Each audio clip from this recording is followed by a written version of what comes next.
acknowledgement. Thank you. Okay, we will begin with the land acknowledgement. We would like to acknowledge that the land on which we live, work, learn, and commune is the original homelands of the indigenous people of West Sacramento, who have stewarded this land throughout the generations. We acknowledge and we thank the original inhabitants who have occupied, maintained, and secured this place, and who still exist on this land. We respect and celebrate the many diverse indigenous peoples still connected to this land on which we gather. Thank you. Thank you, Vice Chair Galvan. We're going to be moving on to General Administration Functions, Part 1, presentations by the public on matters not on the agenda within the jurisdiction of the Commission. Our first, I forgot to do the Pledge of Allegiance. Commissioner Galvan, can you lead us?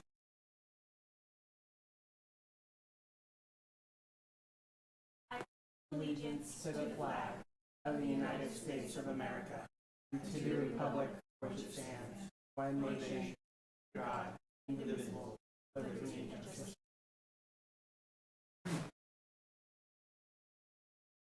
Sorry, y'all, this heat is just crazy. Had me forget to do the pledge.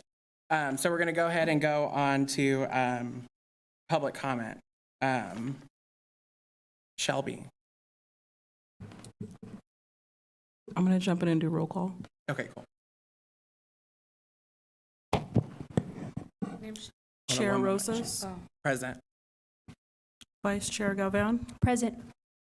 Commissioner Ahmad, Commissioner Jans, Commissioner Archuleta, Present. Commissioner Ramsey, Present. Commissioner Schatzel, Alternate Member Gonzalez. We have a quorum. That's fine. Hi, my name's Shelby Goth-Runsby, and I have 3 minutes. Is that what I have? Yeah. I used to work for national security industry, and we used to be work with the 24th Street Courtyard and the Meadowview. But I'm participating today because I've also participated with the United Nations as a youth ambassador. And my mother's from Southport, and you know, I participate with the Daryl Steinberg and Rick Jennings, and I've worked for Rick Jennings Center Fathers for Families. He has a lot of community involvement, and he's really good. I don't see that happening in West Sacramento, and so I came to comment because I would like to see you guys more outsource.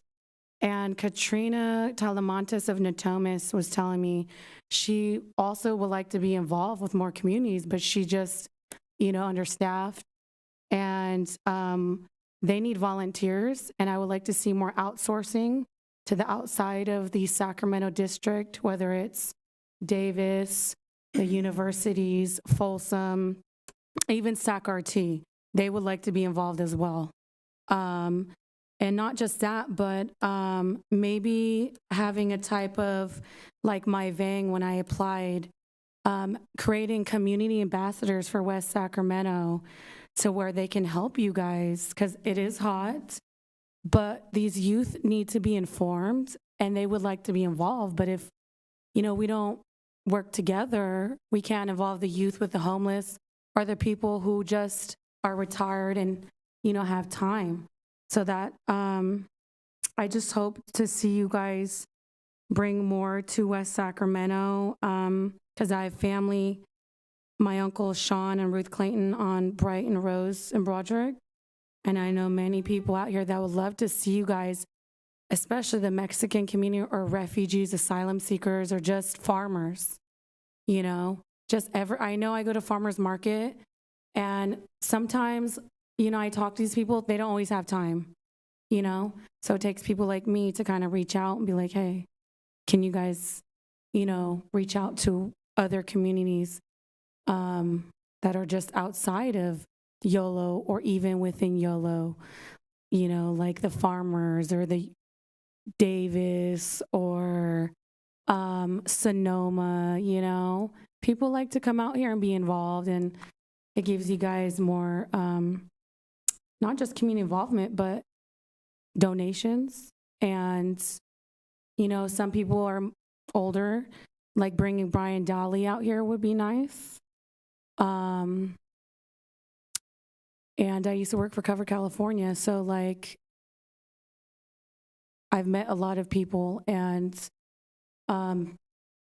people of Congress, you know, really would like to see that as well. But, you know, I'm having a baby, and so I'm just here to bring that forward, and I would like to just see a better community, you know, and yep. Okay.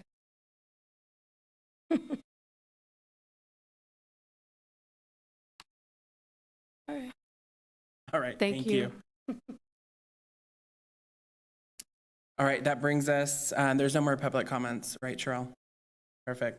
All right, that's going to go ahead and move us to presentations. Item number 2, Greater Sacramento Softball Association grant presentation.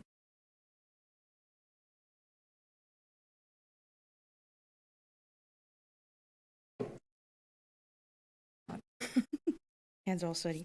My name is Victoria Chacon. I'm the adult sports coordinator for West Sacramento. And over the past 20 years, we've had the pleasure to partner with GSSA, which is the Greater Sacramento Softball Association. And this spring, I applied for the GSSA grant, which we've done in the past, and we've received about, I think it's 6 or 7 times. So this grant is $2,500, and we're going to actually use it out at Bright Park to get a new storage container, which will put like our gator and like all our softball supplies and junior giant supplies and stuff like that. So we're hoping to get a new one so it's like better, safer, secure, more for our supplies. We're incredibly grateful for GSSA and partnering with us for all these years, and their support has always been super helpful to us.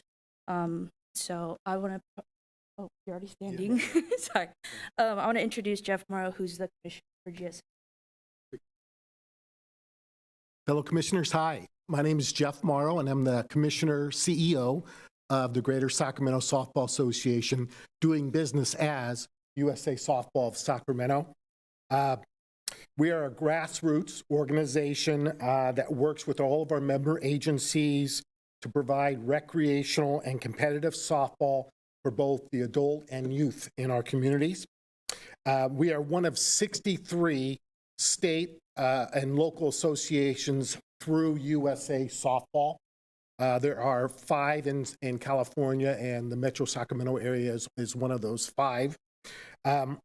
As far as the organization's concerned, we register close to 10,000 kids and coaches every year, along with we help register over 1,000 adult teams in the Greater Sacramento area.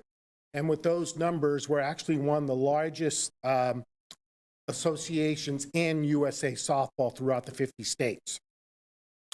Greater Sacramento Softball Association works with 32 public agencies in the Greater Sacramento area, and our area is not that big. We actually go, on the west side, we go as far west as Dixon and Winters. On the east side, we go to Truckee and South Lake Tahoe.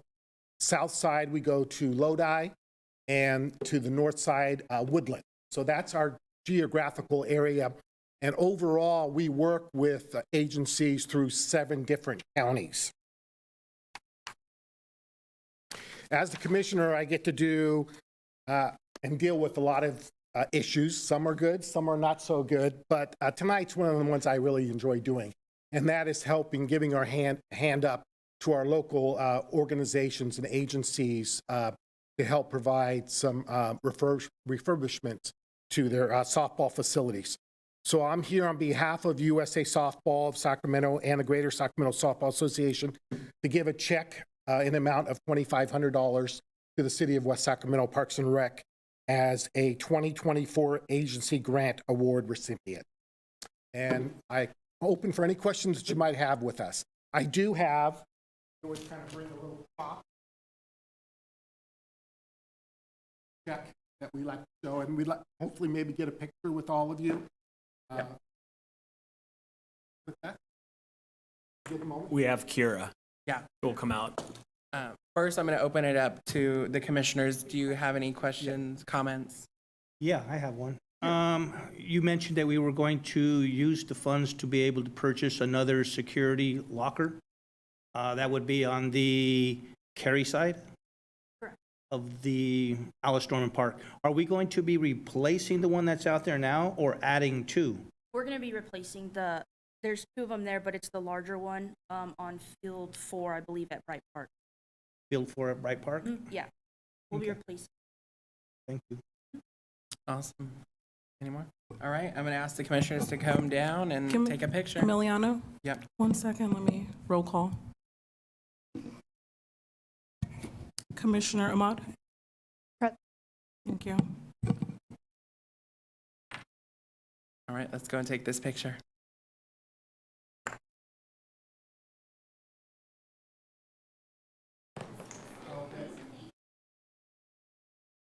Right here.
That was great. Thank you so much. That's going to go ahead and move us to item number 3, Sutter Health and River Cats donation, Alice Norman backstops.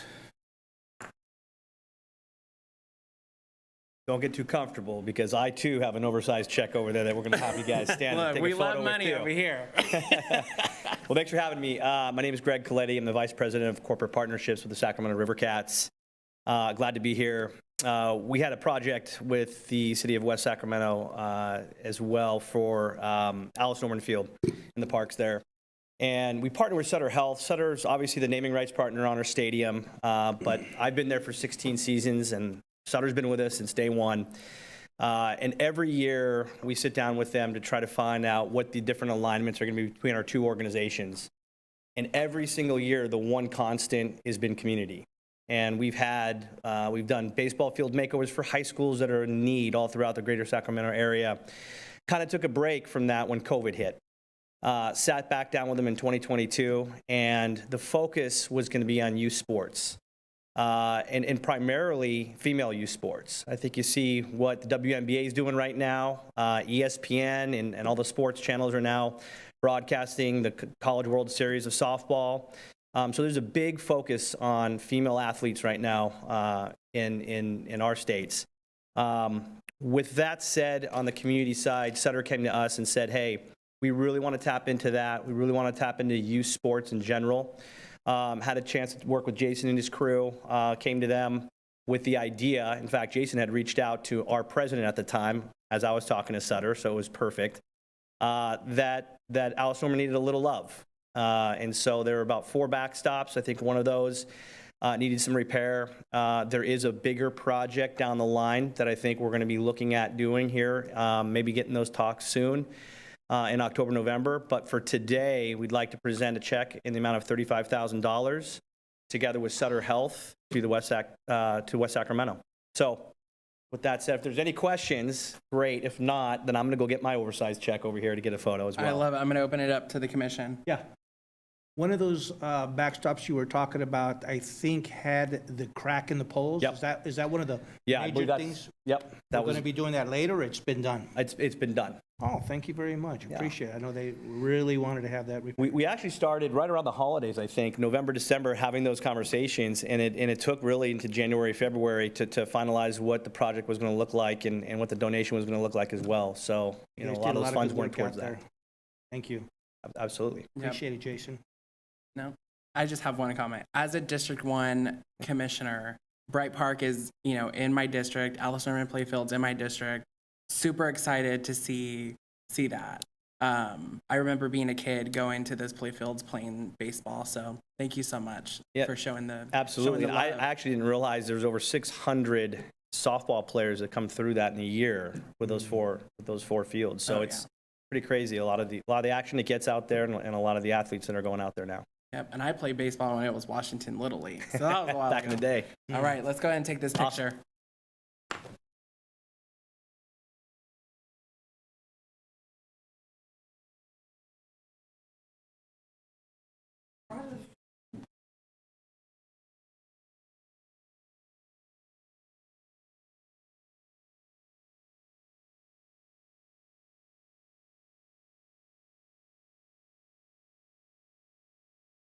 Everybody in there? Got everybody. Great. All right, looking good. And one more. Thank you so much, everybody, and thank you.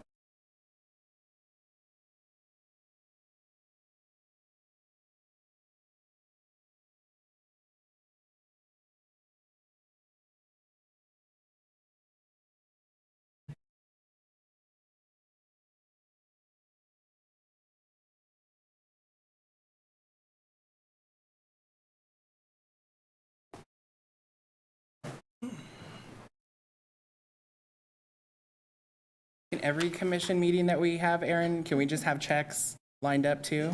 I know. It's amazing. All right, that's going to go ahead and bring us to item number 4, presentations on interim update to the City of West Sacramento Bicycle, Pedestrian, and Trails Master Plan.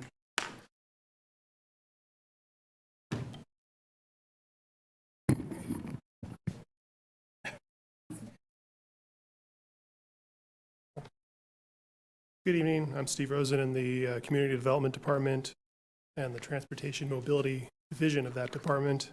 Tonight I'll be sharing our progress on the interim update to the Bicycle, Pedestrian, and Trails Master Plan of 2018, which the City Council approved on May 15.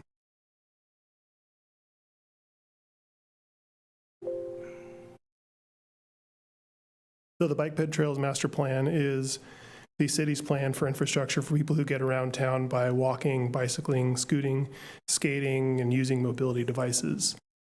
Our current plan was adopted in 2018 and is based on work done in 2016 and 2017. So it reflects the conditions of those times, and it needs a thorough update to reflect changes to the streetscape and to show the progress we've made since then. But we need to keep it updated so that we qualify for funding from federal and state sources, and so that it reflects what the walkers and cyclists of the city want and the problems they face, and so that it shows what we've accomplished and what plans for the future we've made since the adoption of the plan. We've applied for a Caltrans grant to give the plan a thorough update based on a big public engagement push and a comprehensive survey of the transportation network and other work we've done since 2016. And we're waiting to hear whether we'll be awarded that grant. But for now, we needed this interim update so we can move forward on new initiatives. We intend to become one of the country's top bicycle and pedestrian-friendly communities. This is our vision, and the city's been working toward it since incorporation in 1991, when we adopted the first bicycle transportation plan.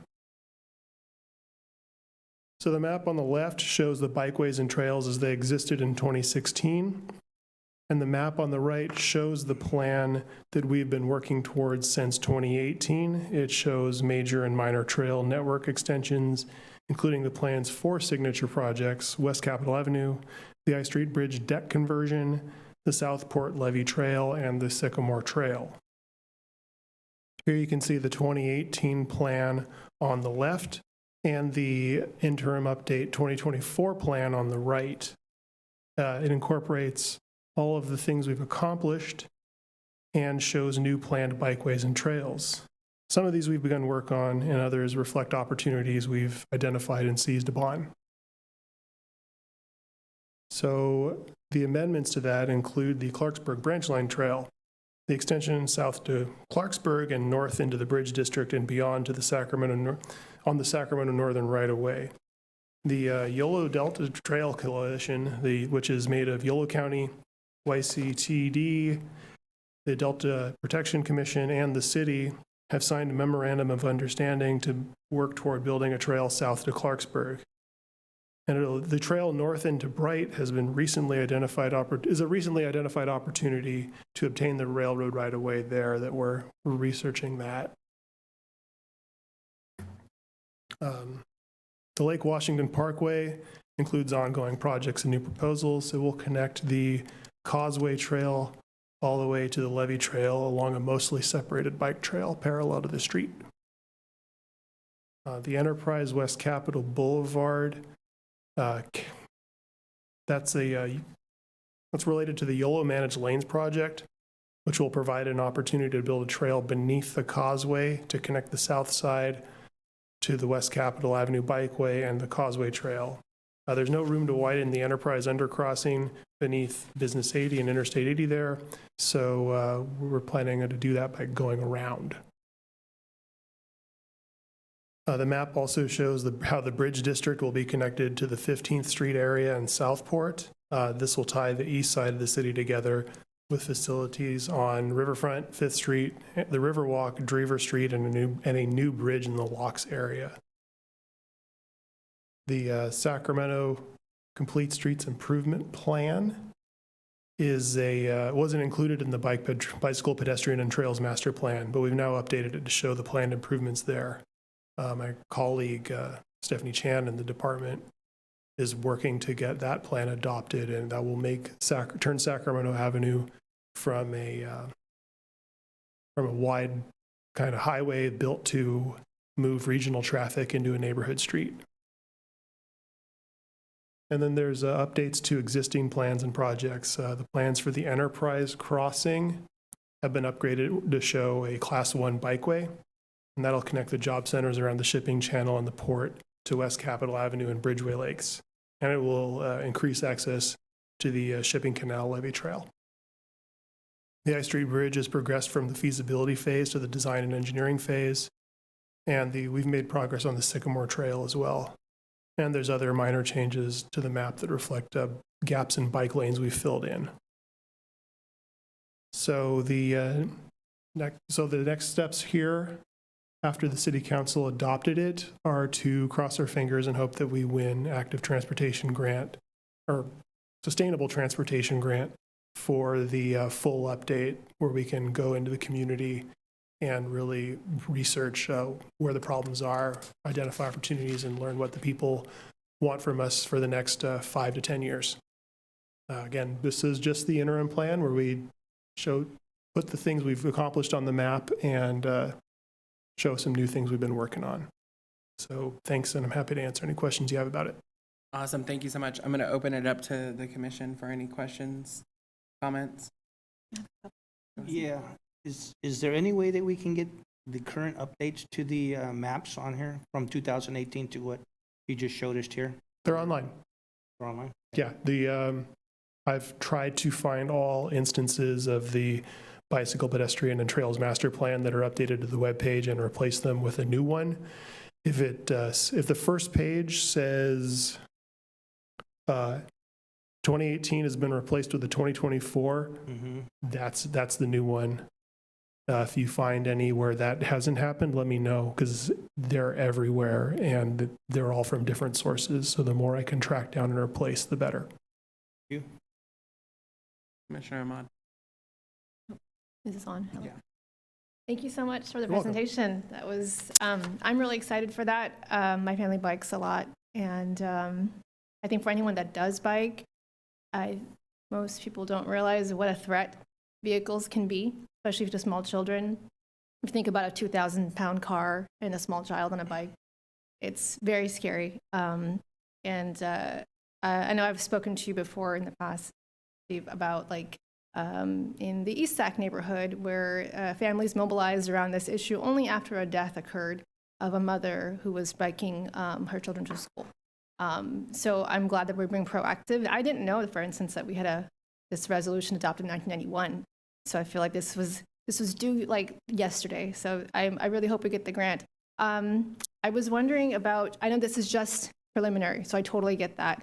In terms of like Jefferson, in the past when former Commissioner Hargrove and I like biked from Southport up to Jefferson, it's so scary. I was wondering if there's any possibility of it becoming a protected bike lane, at least even partially. So I know I see some of it here, but I just because that whole corridor just gets so much from a Southport area up to the north.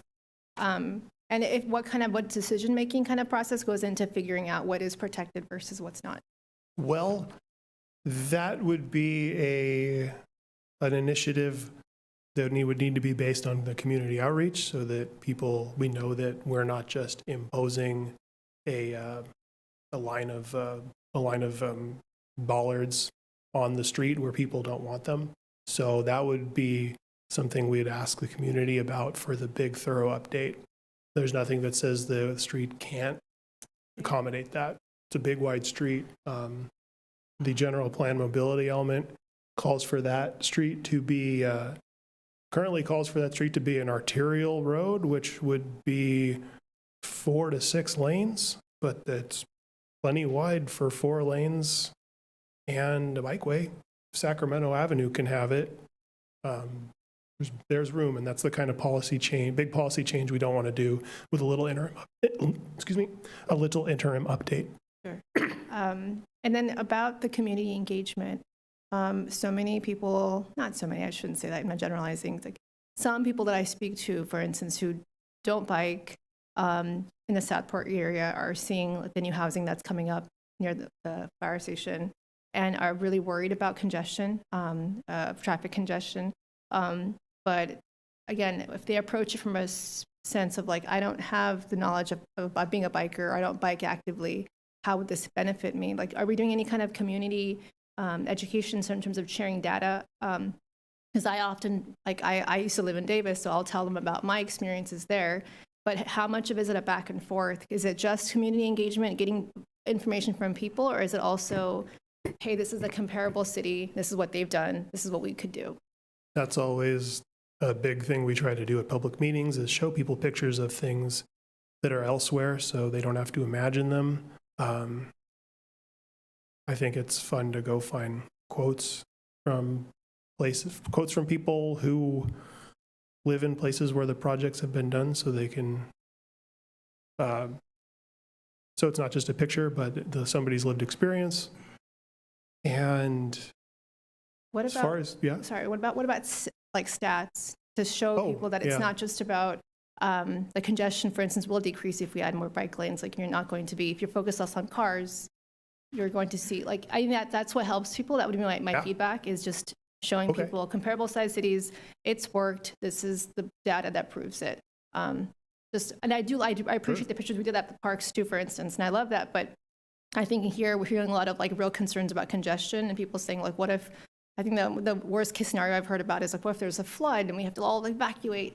How are we gonna like get on these streets and there's bike? And I don't, so I don't want to downplay anyone's concerns, but if there's a way to address, like we can be efficient and still accommodate protected bike lanes, and this is where it's happening. Sure. But other than that, thank you so much. Thanks. Thank you. Any more questions? I have no comments. Thank you so much. You're welcome. All right, that's going to go ahead and bring us to the consent agenda. Item number 5, consideration of approval of the minutes of the April 2nd, 2024 meeting of the West Sacramento Parks, Recreation, and Intergenerational Services Commission. Do I have a motion? I move. All right, moved by Commissioner Ahmad. Do I have a second? Seconded by Commissioner Ramsey. All in favor? Aye. Aye. All right, that's going to go ahead and move us to general administration functions, part 2, the director's report. Aaron Rivas.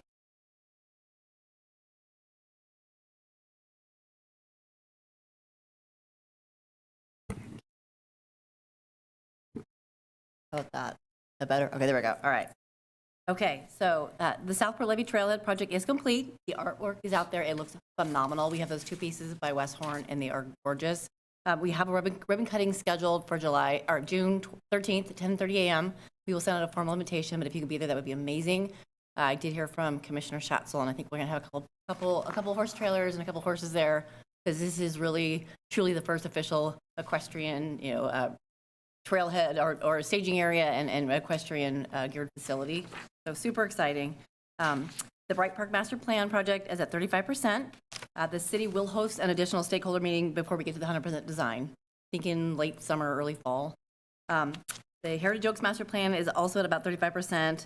The city issued an RFP for the kiosk. They got some great responses. So they should announce something in the next week or so. And then our goal is to have somebody in the kiosk by the end of the year. West Acre is currently in design at 80%. The project is planned to go out to bid this summer, with construction expected to be complete by summer 2025. We're exciting. To follow up on the request, we had a commissioner requesting about rec center usage. Based on, so we weren't able to actually share the actual document that was produced, because it has personal confidential information, but I can basically give you the breakdown by zip code. And so what we found out was that for 95691, we had 2,510 pass holders. And this is from January 1, 2024 to the present. And for 95605, it's 214. I was going to go ahead and follow up then on the Del Monte. I know there's been some activity on social media about the Del Monte acquisition that went to council. It's going to council tomorrow. So I want to just to keep everyone in the loop, because generally we'd come to the Parks Commission as a commission supporting this action, and it wasn't able to get to the Parks Commission. So I was just kind of wanted to give the background and explanation so everyone was aware of why. On May 1st of 2024, an item went to council in closed session. In closed session, of course, this deals with litigation, labor negotiations, and real estate actions. City Council approved moving forward with exploring the purchase and the negotiating parameters. The goal of purchasing the property is to increase access to the 26 acres of park by the Old River City High School, 1110 Clarendon Street. The 26 acres at 1110 Clarendon were identified in the Parks, Recreation, and Open Space Master Plan as a future park site, and the commission, the council both approved that back in 2019. The city intends to add the 26 acres to the joint use agreement with Washington Unified School District, and the purchase of the Del Monte will greatly improve access and mobility to future park sites like Clarendon in the form of trails, roads, parking, etc. And this concludes my report. Awesome, thank you so much. That's going to move us to Commissioner Communications. I'm going to start over with Commissioner Archuleta, and we're going to just move down the row. So Commissioner Archuleta, if you have any Commissioner Communications. No. All right, No, Commissioner. no. Commissioner Ahmad.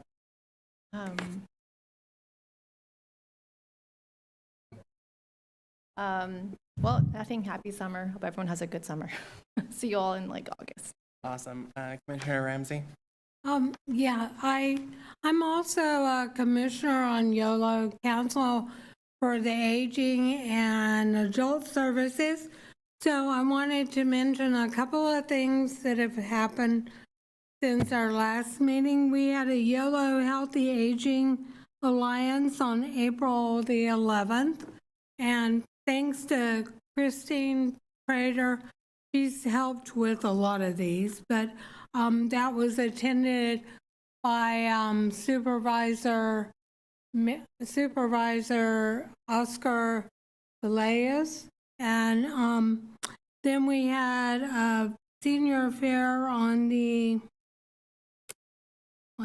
17th of May, and I would say there were 200 people that circulated in and out of that. It was a tremendous amount of people. So once again, thanks to Christine Prater for working on that. Also, in amongst my duties on May the 1st, when I had the commissioner meeting, we got a County of Yolo strategic plan for 2004 to 2008. I have a copy of the draft of it if anyone wants to see it. But we were all that are in the commission for Yolo County Commission for the Aging and Adult Services, we all had an opportunity to go over the draft and make recommendations. So I made some according to, what they requested of us. Awesome, thank you, Commissioner Galvan. No? All right, well, this probably might be the quickest meeting we've ever had. But before we wrap up, I wanted to give a special shout out to Paul Reyes. This is his last meeting. Thank you so much for your dedication to the city of West Sacramento for what, over 2 decades, right? 2 decades, that's huge. So thank you so much from the bottom of my heart and on behalf of the commission. Thank you so much for everything you've done for us and our citizens here. Thank you, Commission. I've been fortunate here. The city's given me an opportunity to do many, many wonderful things here and a lot of opportunities just to grow within the field. And so thank you guys. Thanks to the council. Thanks to the rec center team who are fabulous. They work very hard, and I've talked about movers and shakers. They are movers and shakers, so I'm very proud of them. But it's been 24 years now, and I'm excited, but sad at the same time. A lot of great relationships were built with the school district, with the residents, with all of you, council members, and I just want to say thank you for the opportunity. Thank you so much. All right, well, that's going to go ahead and bring us to adjournment. Do I have a motion? I move to adjourn. All right, moved by Commissioner Ahmad. Do I have a second? Second. Seconded by Commissioner Archuleta. All in favor? Aye. Aye, we are officially adjourned.